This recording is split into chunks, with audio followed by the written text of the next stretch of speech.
মোরালা মাছ, এই যে টমেটো, বেগুন আর সর্ষে দিয়ে রেসিপিটা দেখতে থাকো কী করে বানানো হচ্ছে। এই যে সর্ষে আর লঙ্কা বেটে নেব। এই যে মাছগুলোকে আমরা ভেজে নিচ্ছি।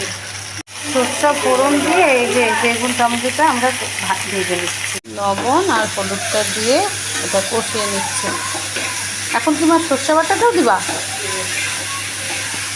এই যে সর্ষে আর লঙ্কা বাটাটা ছিল সেটাও দিয়ে দেওয়া হবে।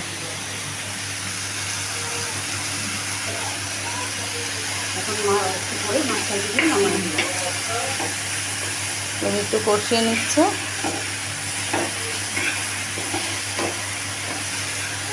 ঝোলটা দিয়ে মাছগুলো ছেড়ে দিয়েছে, একটু ফুটে উঠলে মাখা মাখা করে নামিয়ে নেব।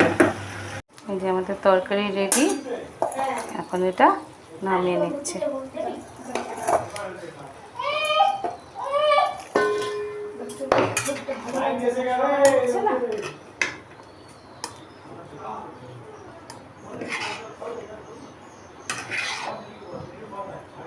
যে গরম 45 ডিগ্রি, এর মধ্যে রান্না করতে হবে।